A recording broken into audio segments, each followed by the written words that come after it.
everyone, it's another Learn Ilocano video, and let's learn some Ilocano phrases. I could only think of 5 Ilocano phrases right now, so let's have those 5. Our first one, Baybayam laeng, Baybayam laeng, Baybayam laeng. Or you can also say, Baybayam laeng, isuna. Just let him be. Just let her be. Baybayam laeng.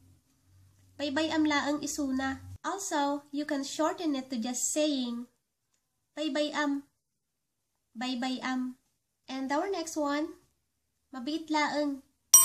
Mabiit laeng. Let's say that again. Mabiit laeng.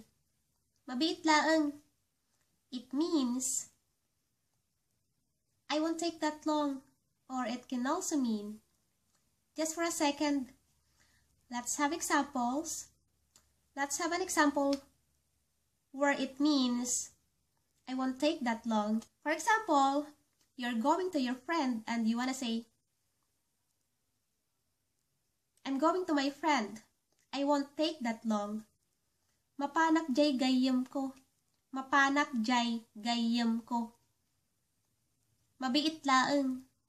Mabiit laeng. Another example, can I borrow your cell phone? I'm going to call my mom. Mabiit laeng. Third one, Adda kaasi ni Apo Dios.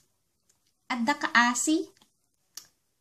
Adda kaasi ni Apo Dios. Diyos. Adda kaasi ni Apo Dios. Let's say that again. Adda kaasi ni Apo Dios. God has mercy. Fourth one, isu ngarud ti kungkunak. Isu ngarud ti kungkunak. Isu ngarud ti kungkunak. Kungkunak. Isu ngarud ti kungkunak. That's what I've been saying. That's what I've been saying. And for our last one, Nasayaat. Nasayaat.